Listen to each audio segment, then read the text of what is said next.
irmãos, então nós vamos ler o Salmo 129. O Salmo 129 descreve então esse relato. Descreve as lutas do povo de Deus ao longo da sua caminhada. E assim diz a palavra de Deus. Salmo 129. Muitas vezes me angustiaram desde a minha mocidade. Israel, que eu diga. Desde a minha mocidade me angustiaram, todavia não prevaleceram contra mim. Sobre o meu dorso lavraram os aradores, nele abriram longos sulcos, mas o Senhor é justo, cortou as cordas dos ímpios. Sejam envergonhados e repelidos todos os que aborrecem a Sião. Sejam como a erva dos que seca antes de florescer, com a qual não enche a mão o ceifeiro, nem os braços o que ata os feixes. E também os que passam não dizem: a bênção do Senhor seja convosco. Nós vos abençoamos em nome do Senhor. Palavra do Senhor, irmãos, para a igreja nesse final de ano. Final de ano chegando, notou aí?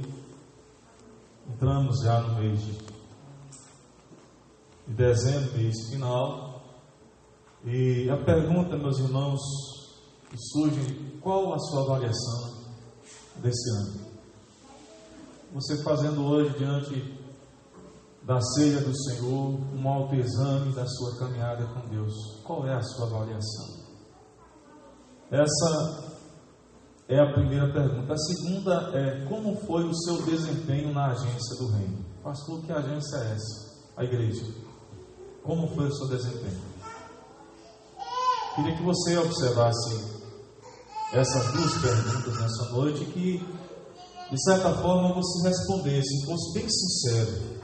Como você avalia a sua caminhada durante esse ano e qual foi o seu desempenho na agência do reino de Deus?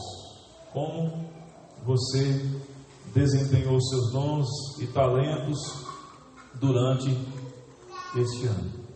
Meus irmãos, o Salmo 129, para que os irmãos fiquem situados, esse salmo ele foi escrito depois do retorno ou do regresso do cativeiro babilônico. E nesse período que eles retornam, se nós observarmos o Salmo 129, nós veremos que Israel continua sofrendo. Israel continua a padecer. E alguém coloca que esse período, no período esse que foi escrito esse salmo, talvez foi o pior período. Alguns colocam que esse é o período de Antíoco Epifânio, irmãos, um governador terrível, alguém que veio afrontar a fé de Israel. Alguns colocam que é nesse período, nesse momento que esse salmo foi escrito. E se os irmãos observarem, os irmãos lerem Isaías, Jeremias, particularmente Ezequiel, também podem dar uma olhada em Lamentações, os irmãos verão que o período do cativeiro foi um período muito terrível, difícil para o povo de Deus. O Salmo 137 fala também disso. Mas, amados irmãos, esse Salmo 129, ele é muito parecido com o Salmo 124. Há então semelhanças entre esses dois salmos, Salmo 124 e Salmo 129.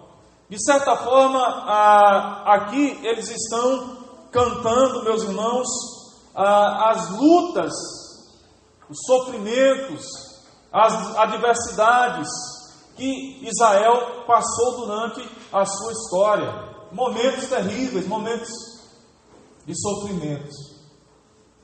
E no Salmo 129, como nós anunciamos no início, Nós temos aqui então, irmãos, a jornada dos piedosos até o céu, até a presença de Deus. E nesse sentido, meus irmãos, cada um dos salmos de romagem apresenta essa jornada.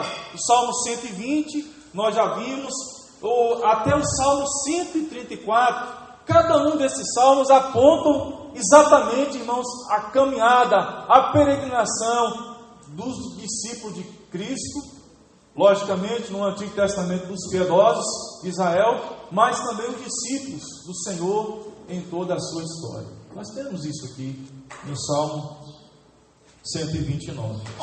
Meus irmãos, e se nós observarmos, nós veremos que nós também somos peregrinos. Nós estamos caminhando.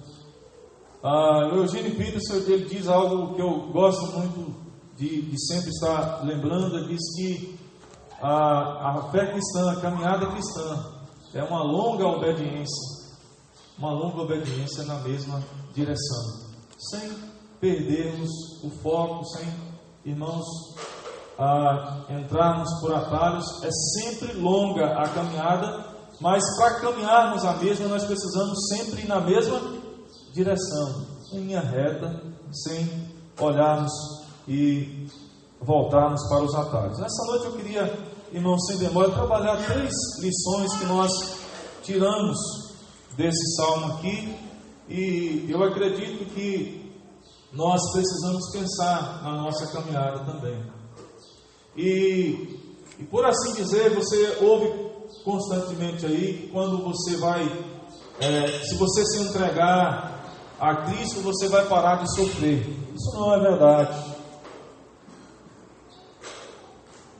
Pare de sofrer e vá para uma igreja. Não, você não vai parar de sofrer. Esse é um falso evangelho. Nós não vemos essa promessa na palavra de Deus. Nós não vemos isso. Notem, meus irmãos, por favor, a partir do versículo 1, que o autor coloca para nós, em primeiro lugar, que a vida dos piedosos não é nunca fácil. Observem, por favor, a partir do versículo 1. Ele diz: muitas vezes me angustiaram desde a minha mocidade. Quantas vezes eles foram angustiados? Muitas vezes. Muitas vezes. A palavra angústia aqui no texto, meus irmãos, o termo, durante a caminhada, durante a tradução, nós vamos perdendo a centralidade do termo, o significado do mesmo. Aqui não fala de uma angústia, de um susto apenas. Aqui fala, meus irmãos, de uma situação sem saída, de um aperto, de um cerco, onde aquelas pessoas se viram encurraladas, sem nenhuma perspectiva de saída, de livramento. E a palavra de Deus diz para nós aí que esses irmãos, no passado, eles experimentaram muitas angústias. Muitas angústias. Meus queridos irmãos, se nós observarmos toda a trajetória ou toda a jornada de Israel, nós veremos que sempre Israel sofreu. Muitas foram as adversidades, sofrimentos e a opressão de Israel. Muitas. Os irmãos podem ver isso lá em Êxodo, capítulo 1, versículo 11. Os irmãos podem ver também lá em Juízes, capítulo 6, versículo 6, quando Israel fugia dos seus inimigos. Os irmãos podem ver também lá em 1 Samuel 17, 11, quando Israel está confrontando com Golias. Diz a palavra de Deus que eles fugiam diante do gigante. Toda, irmãos, a história de Israel vai ser contada sob essa perspectiva de muitas angústias. Mas não somente de muitas angústias. Notem, meus irmãos, que quando o autor coloca essa palavra mocidade aqui, ele fala dos primórdios. Ele fala do tempo de Israel. Desde a sua caminhada com Deus, Ele coloca para nós que sempre foi de luta. Nunca teve um período de tranquilidade, por assim dizer. Desde o período de Abraão, os patriarcas, depois o povo no deserto, depois, irmãos, o período dos reis, um período que ele se desfruta um pouco de tranquilidade foi na época de Davi, e mesmo assim, irmãos, logo surgiam tribulações e derrotas, como os irmãos sabem a história. Então nós temos, irmãos, Israel, o povo de Deus aqui, os homens piedosos, sempre experimentando isso, lutas, adversidades. E o texto caminha para mostrar para nós que a vida desse povo não era fácil. Agora observem, por favor. Quando do tempo, desde sempre. E aí no versículo 3 ele diz assim: que sobre o meu dorso lavraram os aradores, nele abriram longos sulcos. E aqui, meus irmãos, nós temos a metáfora de um arado passando nas costas de uma pessoa. E essa cena é muito forte. O exemplo aqui dado pelo autor é um exemplo de uma pessoa prostrada no chão, e alguém então, com força, começa então a puxar o arado, aquele ferro, nas suas costas, com a força do boi, uma vez, duas vezes, muitas vezes. Essa é a metáfora, para mostrar para nós o sofrimento do povo de Deus no passado. Sabe por quê, meus irmãos? Nós vemos claramente a palavra de Deus trazendo esses exemplos para nós. É para que nós entendamos que a vida com Deus, a vida do piedoso, não é e nunca será fácil. O evangelho romântico que nós ouvimos por aí fala um tanto de coisa para nós, anuncia um tanto, irmãos, de falsas esperanças. E o texto mostra para nós claramente, meus irmãos, que muitas vezes me angustiaram, desde a minha mocidade. É o mesmo que está aí, irmãos, no Salmo 66, quando o salmista vai falar para nós acerca de Deus sujeitando o seu povo ao sofrimento, Deus disciplinando o seu povo, Deus cuidando do seu povo, Deus cercando o seu povo. Está no Salmo 66, versículo 11. Então esse evangelho que diz por aí que o crente não sofre, que o crente não experimenta a luta, que o crente não passa por doenças e um tanto de coisa, esse evangelho não é um evangelho bíblico. Nós precisamos entender isso. Você que está aqui hoje, a vida com Deus, ela nunca, a caminhada do piedoso nunca será fácil, nunca é fácil. Os irmãos podem ver isso também lá em 2 Coríntios, capítulo 11, dos versículos 24 a 28, do sofrimento de Paulo. Paulo fala da sua luta, e ele diz, eu queria que você rapidamente abrisse sua Bíblia lá em 2 Coríntios,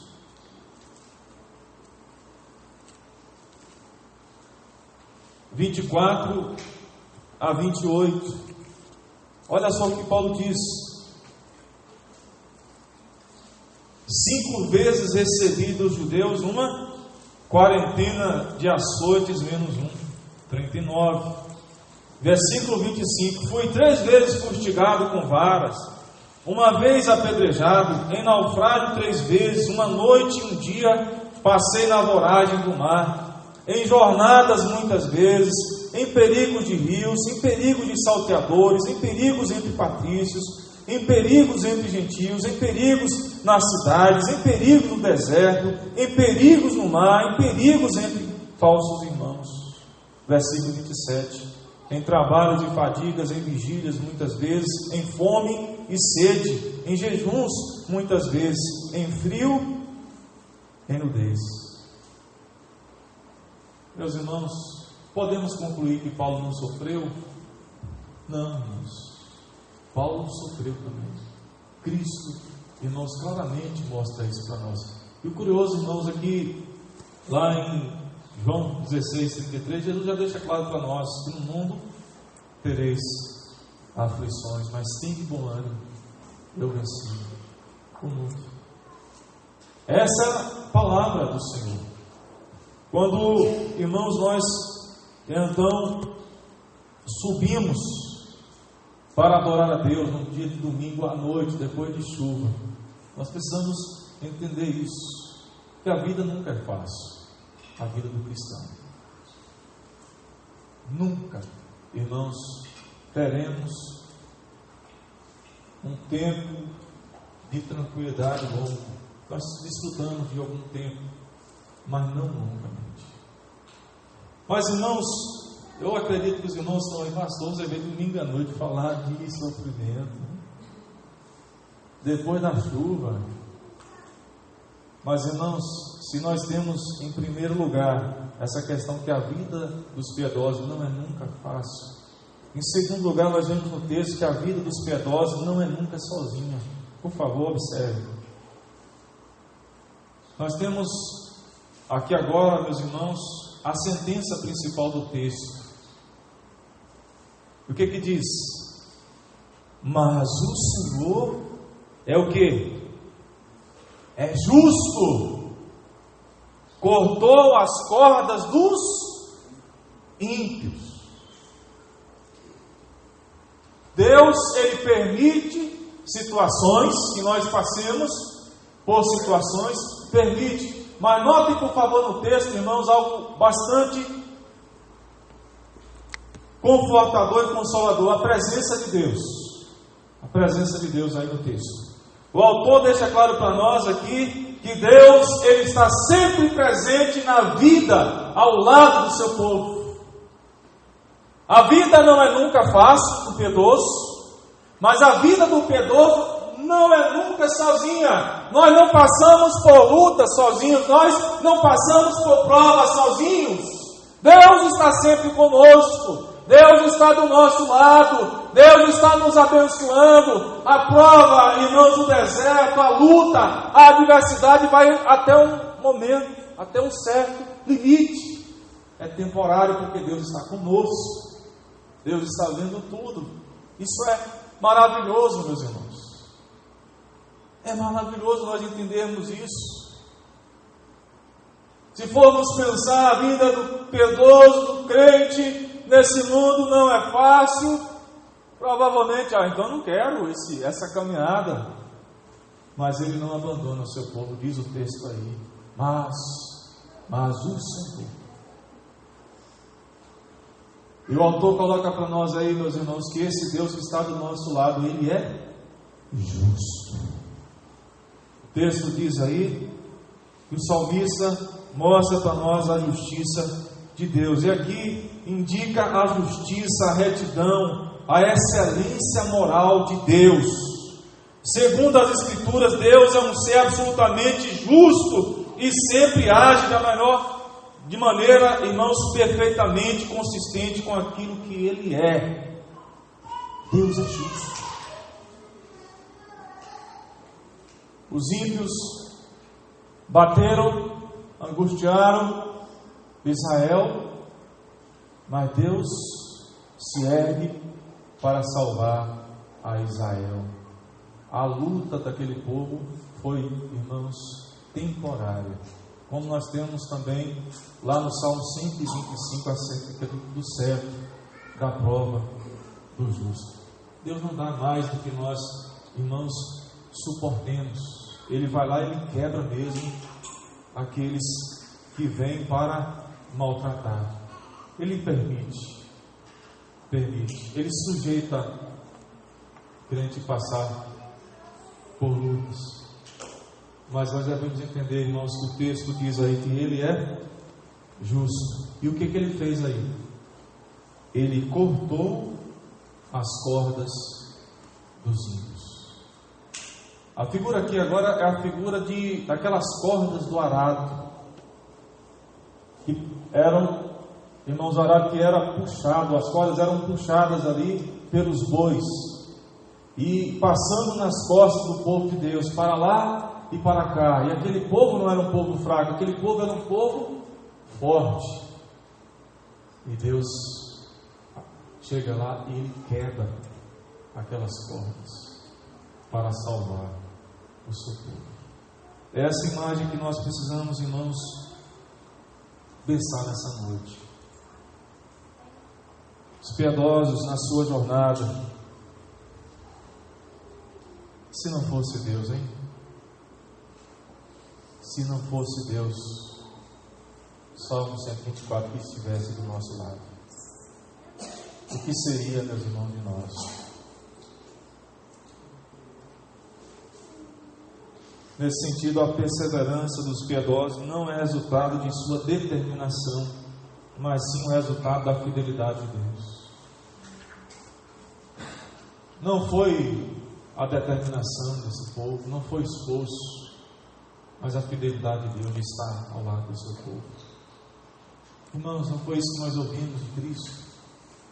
Eis que estou convosco todos os dias, até a consumação do século. Não por um período, mas quando, meus irmãos, até a consumação do século, Deus estará com o seu povo, com a sua igreja, sempre do lado do seu povo. Mas nós temos também no texto, meus irmãos, se nós olharmos para o mesmo, não é nunca fácil, não é nunca mesmo fácil. Não é nunca, meus irmãos, solitária ou sozinha, mas também não é nunca seca e insignificante a vida dos piedosos. A partir do versículo 5, o salmista então começa a descrever os ímpios, e aqui nós temos um contraste. Se os primeiros 4 versículos ele fala dos piedosos, dos justos, no capítulo, a partir do versículo 4, digo o versículo 4, ele começa então a mostrar, meus irmãos, a vingança de Deus vindo sobre todos os ímpios. Aquelas pessoas que não temem a Deus, aquelas pessoas que não têm compromisso com Deus, aquelas pessoas que aborrecem sim a Sião, aquele povo que odeia, que fala de Deus, que levanta sua boca para falar de Deus. Diz o texto aí, a partir do versículo 4, que Deus estará vindo contra essas pessoas. E aí, meus irmãos, o salmista então começa a mostrar para nós, a partir do versículo 5, versículo 4, Deus se levanta, corta as cordas dos ímpios, mas no versículo 5 ele diz: sejam envergonhados e repelidos todos os que aborrecem Sião. Sejam o quê? Envergonhados. Os ímpios serão envergonhados. E o termo aqui, meus irmãos, é um termo escatológico. Ele vai falar para nós exatamente do terror dos ímpios frente à justiça de Deus, frente à ação soberana de Deus. Eles serão envergonhados. Aqueles que aborrecem a Deus, aqueles que vão contra a obra de Deus, aqueles que vão contra a palavra de Deus, eles serão envergonhados. Os irmãos podem ver isso lá em Daniel capítulo 12, versículo 2, ele diz: muitos dos que dormem no pó da terra ressuscitarão. Ele diz: uns para a vida eterna e outros para a vergonha e horror eterno. É a mesma perspectiva lá de, irmãos, 2 Tessalonicenses capítulo 1, versículo 9, quando Paulo vai falar que aquelas pessoas que não olharam, que não obedeceram ao Evangelho, aquelas pessoas serão banidas da face de Deus, elas serão envergonhadas, humilhadas diante da glória de Deus. Nós vimos hoje em Apocalipse um pouco disso, na volta gloriosa de Cristo, quando Ele vingará, meus irmãos, o mundo vindo sobre o mesmo com sua justiça. O texto continua, meus irmãos, e nos mostra que a vida do ímpio, ela é breve. Nós temos aí, irmãos, a metáfora da erva, o versículo 5 diz, versículo 6, seja como a erva dos telhados, que seca antes de florescer. Não tem raízes. E por conta do calor também, do sol, elas rapidamente se tornam secas. E aqui, meus irmãos, é uma figura para aquelas pessoas que não temem a Deus.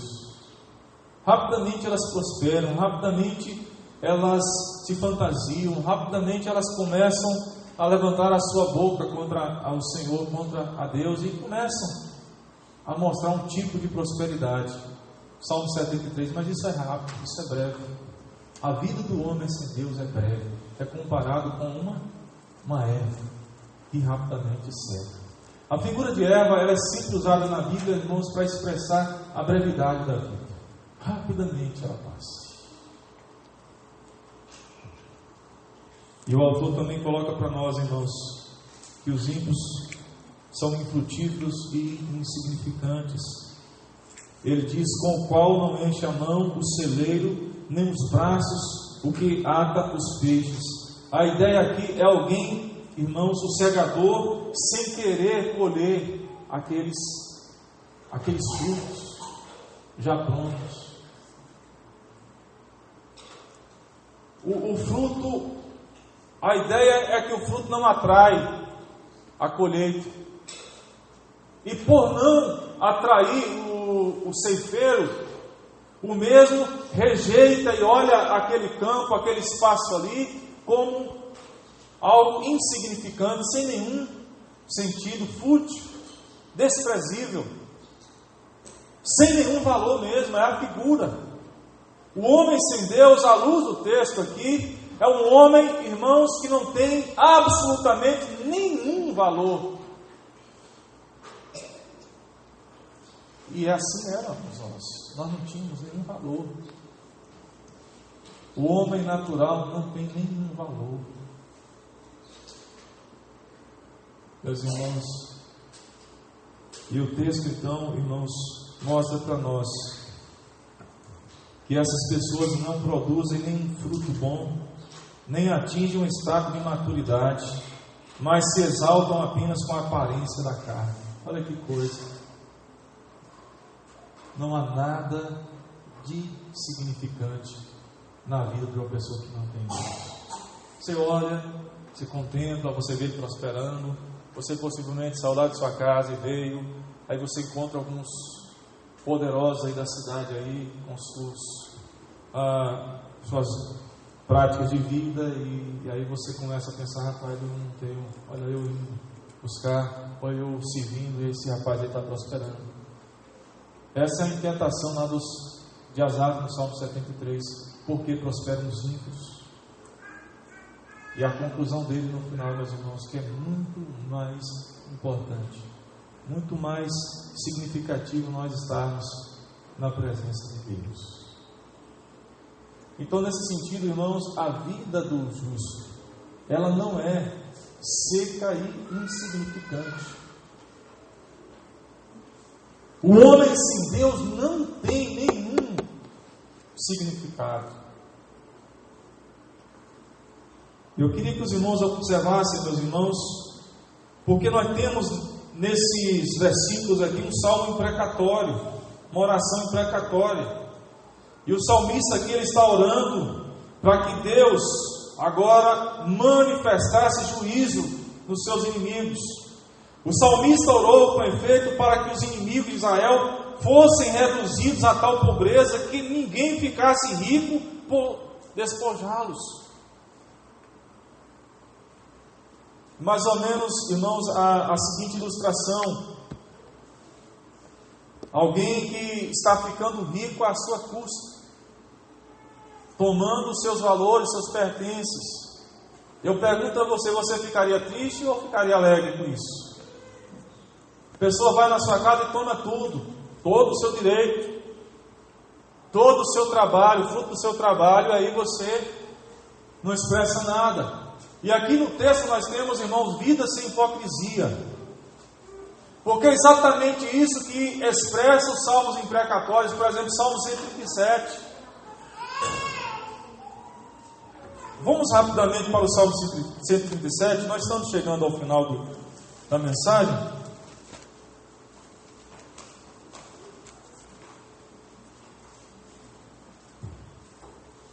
Vejam, por favor, a fé desse homem sem hipocrisia nenhuma, diante da sua dor. Ele não está fazendo, mas ele está orando, colocando diante de Deus. Salmo 137, versículo 8. Aí possivelmente um ateu vai lá e lê esse texto e fica lá tirando chacota, fazendo chacota com, irmãos, os piedosos, com a palavra de Deus. E ele diz assim, Salmo 137, versículo 8: Filha da Babilônia, que há de ser destruída, feliz aquele que te der o pago do mal que nos fizeste. Feliz aquele que pegar teus filhos e esmagá-los contra a pedra. A gente fala misericórdia, não é? Ele está dizendo para Deus, irmãos, o que ele viveu. A fé sem hipocrisia. A jornada dos piedosos até o céu deve ser uma jornada sem hipocrisia. Falarmos para Deus a nossa dor. Os babilônios, eles fizeram isso. Eles pegavam as crianças e jogavam as crianças judias contra as paredes. É uma cena, meus irmãos, de muito sofrimento quando eles entraram em Israel. E aqui, irmãos, nós precisamos entender que eles não estão fazendo, eles estão colocando diante daquele que tem poder de fazer. A palavra de Deus diz que a vingança pertence a quem? A Deus. É muito difícil, irmãos, pontuar essa questão da oração imprecatória com a ordenança do Senhor, para que nós amemos ao nosso próximo como a nós mesmos. Mas esse amor, essa relação, essa obediência, ela não pode ser hipócrita. E nós precisamos, irmãos, entender isso. Que é muito complicado vivermos uma fé sem o auxílio de Deus. Diante das lutas, diante dos embates, nós precisamos constantemente da presença de Deus. A gente vê isso lá em Apocalipse 6,10. A oração lá é perfeita. Eu queria que você fosse rapidamente lá, porque em Apocalipse 6,10 as almas dos fiéis estão pedindo juízo contra a terra, contra os ímpios.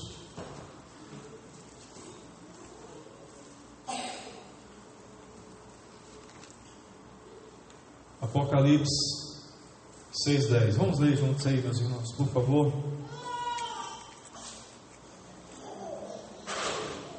Vamos ler o nome para que todos entendam. Quando ele abriu o quinto selo, vi debaixo do altar quem?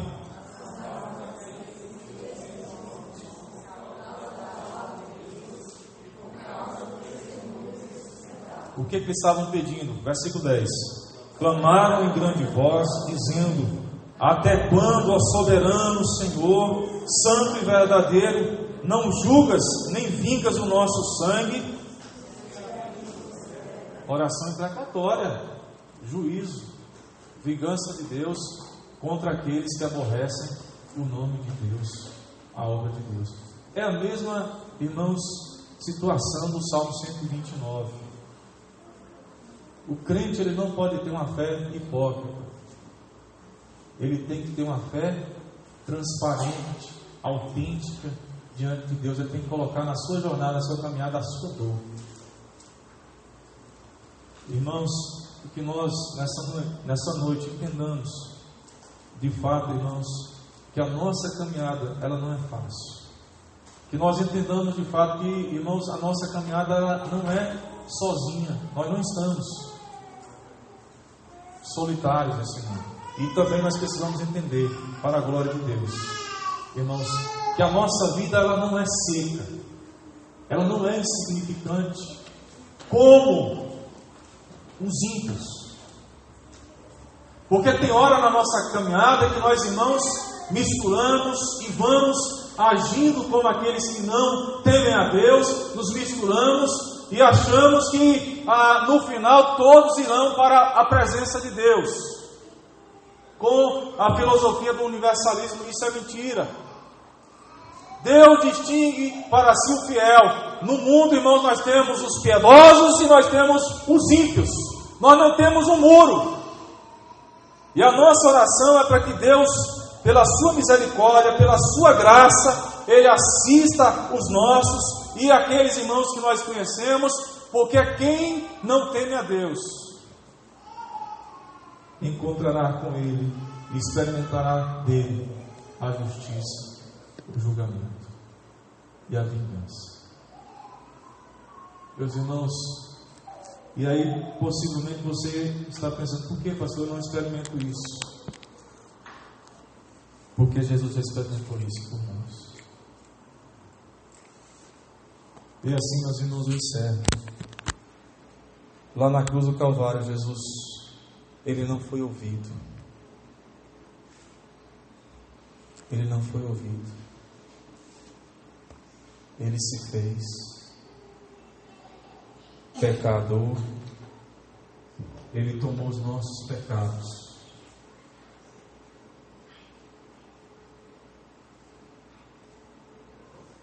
Para que nós ímpios pudéssemos, irmãos, entrar na presença de Deus.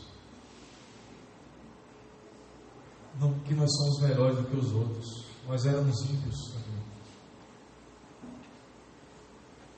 Nós éramos terríveis como os outros. Mas aprova o Senhor, na sua misericórdia, nos reconciliar com Ele, através de Jesus Cristo. Se nós olharmos para Cristo, irmãos, nós veremos que a vida de Cristo na terra não foi fácil. Nunca foi fácil. Mas nós não veremos um Cristo padecendo sozinho. Sempre foi assistido pelo justo Deus na sua jornada até a cruz.